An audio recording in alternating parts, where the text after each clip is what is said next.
জয় হিন্দ। তোমরা দেখছো তোমাদের প্রিয় চ্যানেল ফিলোসফিক্যাল সলিউশন সেন্টার। আমি তোমাদের সঙ্গে রয়েছি বিপ্লব বিশ্বাস। আজকে নিশ্চয়ই তোমাদের জন্য আরেকটি সাজেশন, যে সাজেশনটি তোমাদের 6 সেমিস্টার যে অনার্স কোর্সে রয়েছে তাদের সিসি 14। এই 14-এ আমাদের পেপারটি রয়েছে অ্যাপ্লাইড এথিক্স। অ্যাপ্লাইড এথিক্সের মধ্যে আমাদের এবার কি কি কোশ্চেন আসতে পারে সেই সব কোশ্চেনের উপরেই কিন্তু আজকে আমাদের ভিডিওটা। তো আশা করি তোমরা ভিডিও ফার্স্ট টু লাস্ট দেখবে এবং তোমাদের পরীক্ষায় এগুলি কোশ্চেন থাকছে। তোমরা নিজেরাও জানো আমি প্রত্যেকবার যে কোশ্চেনগুলি দিই সেগুলি কোশ্চেন থেকেই কিন্তু কোশ্চেনগুলি আসে। তো টেনশনের কোনো কারণ নেই। তো তোমরা দেখো আমি কি কি কোশ্চেন এখানে রেখেছি, সেই হিসেবেই তোমরা কোশ্চেনগুলিকে দেখো এবং পড়ো। তো দেখো তোমাদের সামনে এরকম একটা ইন্টারফেস আমি রেখেই দিয়েছি, যেখানে তোমাদের বিষয় আলোচনা করা হচ্ছে যে এরকম 6 সেমিস্টার যে ফিলোসফি এবং বিএ অনার্স, দেখো এই যে 50 সিসি 14 অ্যাপ্লাইড এথিক্স এরপরে কোশ্চেনগুলি। তো কোশ্চেন কি রয়েছে দেখো। এক নম্বর আমি কোশ্চেন রেখেছি critically discuss about the nature and scope of applied ethics, অথবা দিয়ে আমি রেখেছি write a note on the emergent of applied ethics. তো এই দুটো কোশ্চেন একই, তোমাদের টেনশনের কোনো কারণ নেই, ভয় পাওয়ারও কিছু কারণ নেই। তোমরা আশা করি তোমরা ভয় পাবে না, কারণ আমি কোশ্চেন যেভাবে দিচ্ছি কোশ্চেনগুলি এরকমই আসবে। তোমরা একটু মনোযোগ দিয়ে শুধু শুনে পরীক্ষায় তোমরা যাবে, ঠিক আছে। এরপরে 2 নম্বর আমি কোশ্চেন রেখেছি what do mean by the euthanasia, distinguish between active and passive euthanasia with example, আর explain different types of euthanasia with example. তার মানে দেখো, যদি মনে করো শর্ট কোশ্চেন কত সময় এই ডিস্টিংশন বিটুইন এইটা আমরা কিন্তু কত সময় 5 নম্বরের মধ্যে পেয়ে যাই। তো আমরা একই সঙ্গে যদি এই কটা কোশ্চেনটাকে পড়ি তাহলে কিন্তু আমাদের কোনো সমস্যা থাকছে না, ঠিক আছে।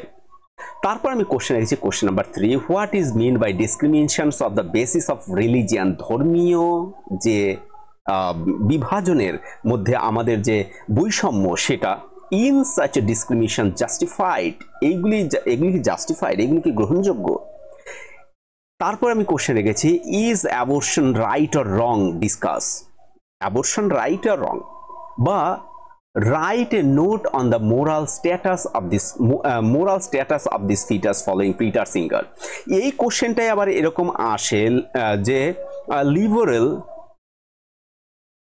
Liberal views of moral foetus, ঠিক আছে। এর মধ্যে 2 ধরনের মতামত রয়েছে সেটা, বা এরকম যদি আসে abortion is non less permissible, discuss. এইরকম যদি আসে কোশ্চেন কিন্তু এই সেমই থাকবে, abortions is non less permissible, explain this quotations বা এক্সপ্লেইন দিস ভিউজ, বা লিবারেল ভিউ কি অ্যাবর্শনের উপরে সেটা, বা আর question is abortion right or wrong, discuss. এইরকম তোমাদের টেনশনের কোনো কারণে আমি দেখো একদম ডিটেইল ভাবে তোমাদের বোঝানোর চেষ্টা করছি পরীক্ষায় কোশ্চেন কেমন কেমন থাকতে পারে, ঠিক আছে। তারপরে রয়েছে 5 number what is suicide a moral crime, what are the cause of suicide, state and explain the argument for favour and against, বা এটা টাইপকেও তোমরা একটু পড়ে রাখতে পারো, ঠিক আছে, টাইপ। তাহলে তোমাদের সুইসাইডের উপর সম্পূর্ণ কিন্তু কোশ্চেন কিন্তু হয়ে যাচ্ছে। একই কোশ্চেনের মধ্যে তোমাদের একই কোশ্চেন পড়তে হচ্ছে, শুধুমাত্র একটু আলাদা করে পড়তে হচ্ছে, ঠিক আছে। 6 নাম্বার দেখো what are the cause of discriminations in society, কি কারণ রয়েছে। Do you support the principal of the reservations as the means of the compensations discriminations, এই একটা বিষয়।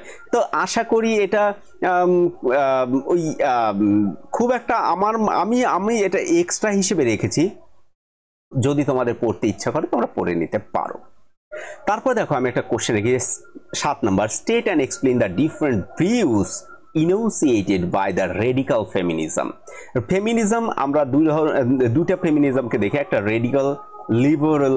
এই যে আমরা দেখি write a short note on feminism, write a short note on liberal feminism. দেখো আমরা যখন ফেমিনিজমকে পড়ছি 2 ধরনের ফেমিনিজমকে একসঙ্গে আমরা পড়ি, তো তার মধ্যে দুটো আলাদা আলাদা আসতে পারে, দুটো একসঙ্গে আসতে পারে, বা write a short note on feminism যদি লেখে তা লিবারেল এবং রেডিক্যাল দুটোকেই তোমাকে লিখতে হবে।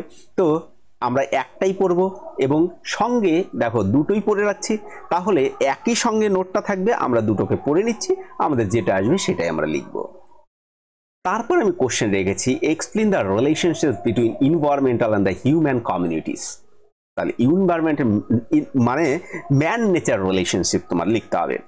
Write a note on the man nature relationships, অথবা what is the utility of environmental ethics. ঠিক আছে, এই একটা কোশ্চেন রেখেছি 9 number, what are the principal of deep ecological ethics. এটা কোশ্চেন 10 নম্বর রেখেছি, write a note on discriminations of the basis of race, জাতি বৈষম্য। ঠিক আছে, এটা খুবই একটা গুরুত্বপূর্ণ প্রশ্ন। ঠিক আছে, হ্যাঁ, তারপরে আমি কোশ্চেন রেখেছি, discuss the subject matter of declarations of human rights, বা যদি পরীক্ষায় আসে ম্যারি উইলস্টন ক্রাফটের থিওরি আলোচনা করো হিস্ট্রি, তাহলে ওটা লিখতে পারো। যদি এরকম আসে what is the declarations of this human declaration, সেটাকেও তোমাদের লিখতে পারে। বা এরকম কোশ্চেন আসতে পারে, what do you mean by the human right and discuss the subject matter of declaration, এরকম আসতে পারে। মানে মোট কথা হিউম্যান রাইটস নিয়ে question. Explain the classifications of the feministics movement with purpose of the functions of each. Classifications of feministic movement, 4টা wave হয়েছিল, সেই 4টা ওয়েভ সম্পর্কে তোমাদের লিখতে হচ্ছে। তো আমি আর দেখো বেশি কোশ্চেন এখানে আর রাখিনি, ঠিক আছে, কারণ বেশি কোশ্চেন রাখলে আমাদের কি হয়, বেশি আমাদের মাথায় চাপ পড়ে। তো সেই হিসেবে যেগুলি কোশ্চেন এবার আসতে পারে সেইগুলি কোশ্চেনই আমি তোমাদের সামনে তুলে ধরার চেষ্টা করেছি। যেমন তোমরা সঙ্গে একটা জিনিস আরেকটা পড়ে রাখতে পারো, সেটা হচ্ছে what is the environmental ethics and importance, এই বর্তমান সমাজের প্রয়োজনীয়তা কি, সেটাকে তোমরা একটু পড়ে রাখতে পারো। তো আশা করি পরীক্ষায় এর বাইরে কোশ্চেন আসবে না। তোমরা পরীক্ষা তোমাদের আগাম শুভেচ্ছা রইল। ভালো থেকো, সুস্থ থেকো। ভিডিও এখানেই শেষ করছি।